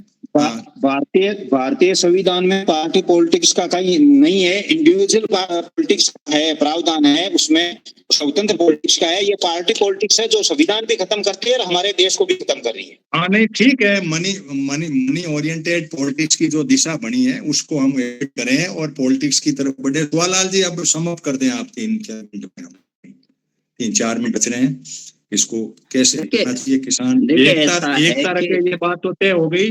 राजनीति के रूप में किस तरह से अपने आप को स्थापित करें। देखिए हमें कहीं और नया मॉडल इजाद करने की जरूरत नहीं है। क्या करें, हमें समुदाय केंद्रित राजनीति करनी है। दरअसल अभी जो राजनीति है उसकी सिर्फ यही खामी यह है कि हमारे जो जनप्रतिनिधि है या समुदाय के जनप्रतिनिधि है, किसान समुदाय, वो समुदाय के प्रति रुख देखते ही नहीं है, वो पलट के देखते नहीं है। बस इतना है, ये गैप है खाली। उनका हमेशा ध्यान फोकस है पूरा है, वो आगे ही रहता है कि वो कैसे पावर में रहे और बने रहे, बस ये है। तो जैसे नॉर्थ ईस्ट में यहाँ राजनीति समुदाय केंद्रित होती है, क्या किसी की हिम्मत नहीं होती है कि समुदाय से बाहर होके कोई राजनीति कर ले या कोई और एक तरीके की गतिविधि कर ले? तो क्यों नहीं किसान समुदाय है, समुदाय का मतलब थोड़ा सा समझो। नॉर्थ ईस्ट की बात ने बात छेड़ी आप। समुदाय का मतलब ये है कि एक तो जाति ओरिएंटेड या एजेंडा ओरिएंटेड, जैसे रूपचंद जी ने एजेंडे दिए, एजेंडा ओरिएंटेड है, जाति ओरिएंटेड है, या किस लाइन ऑफ एक्शन पे वो लोग यूनाइट होके अपने वोट की डायरेक्शन देते हैं। नहीं देखिए, मैं उदाहरण नहीं दे रहा हूँ, जैसे पाम ऑयल फार्मिंग का बात एग्जाम्पल दूंगा कि कैसे यहाँ समुदाय राजनीति करता है। जब पाम ऑयल की यहाँ पर अनुमति देती, राज्य सरकारें भी स्वीकार कर ली, लेकिन समुदाय ने उसका विरोध किया, तो फिर वो पाम ऑयल फार्मिंग यहाँ खत्म हो गई। लेकिन सरकार तो चाहती है कि भाई होनी चाहिए, तो इन्होंने क्या किया है कि जो बॉर्डर इलाके, सीमा के इलाके, वहाँ 100 किलोमीटर एरिया अंदर तक का वो क्षेत्र इस तरीके से घोषित कर दिया राष्ट्रीय महत्व का। तो अब समुदाय क्या कर रहा है कि उनका जितना था नियंत्रण उस क्षेत्र में उन्होंने होने नहीं दिया, लेकिन अब बॉर्डर सीमा क्षेत्र को 100 किलोमीटर का दायरे में अपने राष्ट्रीय महत्व का कर दिया। अब तो कम से कम हम इतना तो कर सकते हैं कि किसान समुदाय है, वो जो उनके अंदर तक राजनीति घुस गई है, वो किस तरीके से केंद्रीकृत नियंत्रित हो चुके हैं, उसको तो निकाल सकते हैं। ये समुदाय के अंदर की राजनीति है जो नॉर्थ ईस्ट के लोगों से सीखना चाहिए। कोई भी स्टेट लीजिए, चाहे मेघालय में माइनिंग तक ले लीजिए, समुदाय ने ही विरोध किया तो माइनिंग को कोर्ट तक चेंज करना पड़ा है। कोर्ट ने भी वही रूल दिया जो समुदाय चाहता था। तो हमें कहीं नए मॉडल लाने की जरूरत नहीं है। सवाल हमारा यही है कि हमें राजनीति समुदाय केंद्रित करनी है। समुदाय केंद्रित करने का मतलब है कि समुदाय को पैसा खर्च करने की जरूरत नहीं है, समुदाय सिर्फ एक होने की ही जरूरत है, क्योंकि उनकी समस्या तो एक ही है। यही मेरा सजेशन है। जो नॉर्थ ईस्ट के अलग अलग ट्राइबल समुदाय की राजनीति देख सकते हो। मुझे तो कोई एग्जाम्पल नहीं मिला है कि यहाँ समुदाय के खिलाफ कोई राजनीतिक गतिविधि होती हो या कोई जनप्रतिनिधि है वो समुदाय के की तरफ नहीं देखता हो। हमारे ही एरिया में ऐसा होता है कि यहाँ जनप्रतिनिधि अपने आप को समाज का, समुदाय का नेता, ठेकेदार मान लेता है। वो ही प्रॉब्लम है कि उस पर कोई नियंत्रण नहीं है। ये नियंत्रण हो, इसके लिए समुदाय को एक होना होगा। जनप्रतिनिधि को समुदाय का ही एक मेंबर मान के ही होगा, नहीं कि ठेकेदार मान के, तभी हो सकता है। बाकी हम कितनी चर्चा कर लीजिए, कितनी मॉडल ले आए, कुछ नहीं होने वाला है। Thank you. चलो धन्यवाद, टाइम हो गया अपना। कुल मिला के हम एक रहे, वर्ग चेतना रहे और वर्ग चेतना में ये विशेष ध्यान रखें कि आपस में यदि दो वर्ग का कॉन्फ्लिक्ट है तो समझौतावादी विचारधारा स्थापित करें। किसानों का पूरा हित कंज्यूमर के साथ जुड़ा हुआ है, तो हम उस लाइन ऑफ पे जैसे पूर्वज जी थे, उन्होंने अपनी एक सोसाइटी का ऐसा निर्माण किया था, प्रकृति केंद्रित भी थे और उन्होंने इसी तरह से कम्युनिटी बेस के सिस्टम से इस तरह से ढांचा खड़ा रखा था, जिसका कि मैं अक्सर सामाजिक सहकार के नाम से लोगों के बीच में बात करता हूं, क्योंकि हमें जीना है तो वही एक रास्ता बचता है। बाकी हम जिस दिशा पे जा रहे हैं, हम बस ठीक है क्षणिक रूप से कहीं नेतागिरी कर लें, थोड़ा मोटा कुछ कर लें, तो इससे कोई ज्यादा फायदा होने वाला नहीं है। तो आज बहुत ही सार्थक विचार आए आप लोगों के और मुझे बड़ी खुशी हुई कि सभी ने एक से एक बढ़ करके और अपनी सजेशंस दी और आज का सेशन रिकॉर्डेड भी है, इसलिए आप कोशिश करें कि इसको शेयर करें ज्यादा से ज्यादा, कि हम ऐसी एक पॉलिटिक्स का निर्माण करें जो सिस्टम को उस तरीके से वर्ग चेतना के रूप में हो और उस चेतना के अंदर यूनिटी एज ए होल हमारी थिंकिंग हो। ऐसा नहीं कि हम एक को मार के दूसरा, यही हो रहा है। गरीब का पैसा धनवान लेता है, गरीब को मारना और उसको पैसा लेना, उसके जेब का पैसा, मध्यम वर्ग के जेब का पैसा। तो ये जो बात है इसको अपने तरीके से करें, ऐसी पॉलिटिक्स की हम चिंतन करें। ये हमारे आज साथ में आई बात। अगले संडे फिर इन्हीं किसी विशेष टॉपिक्स पे छाया के रूप में रहते हुए सरकार की कोई ऐसी आएगी बात, उसको लेते हुए हम आपके बीच में उपस्थित होंगे और 20 तारीख को हम अपना रोल मंथली करते हैं, उसका भी कोई टॉपिक लेंगे। धन्यवाद आप सभी का जुड़ने का। Thank you all of you.